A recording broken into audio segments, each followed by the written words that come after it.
of Pizza, and it's one of those days that we never really imagined, and it's the day that Jimmy Buffett dies. And you're going to hear an outpouring from the community about stories of Jimmy when they first came here, how much they knew about him, how much they loved him. And you'll hear the others that are like not so in the care. And that's okay too. And I just want to remind everybody that I've been saying for a long time that if it wasn't for Ernest Hemingway in the early part of the 1900s and Jimmy Buffett in the late 1990s, 70s, 80s, they put Key West on the map. They made us relevant again. They made us a brand called Margaritaville.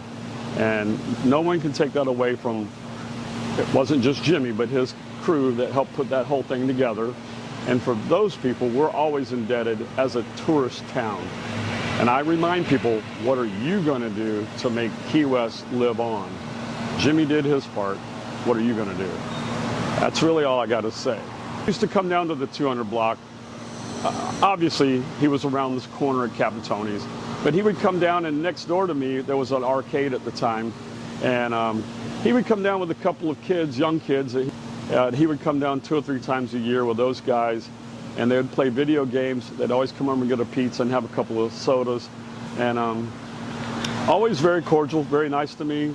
I have nothing ill to say about that guy, except he created the brand that we all live off of. We're all riding on that wave, that Margaritaville wave that Jimmy Buffett created. And for that, I'm indebted, and I thank you, to the family. That was awesome. It'll be an interesting week here in Key West to see how this rolls out. Everybody will have a story, and it's going to be interesting to see. Did he like your pizza?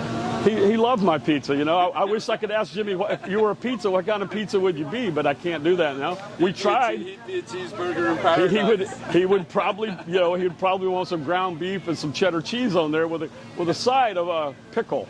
But deal, as a matter of fact, and chill, okay? One of the things I remember is and going off the beaten path a little bit, when Mel Fisher found the Etosha, and the town went ballistic. And Jimmy Buffett was around a lot during that time with Mel Fisher, the likes of Johnny Carson, a few of the people that were notoriety of the time. And that was a big deal. But Jimmy was always very good to me, very kind to me. I didn't, back in those days, we didn't bother people. The Steven Tylers and the Bill Clintons and the whoever would come in and we'd leave them alone.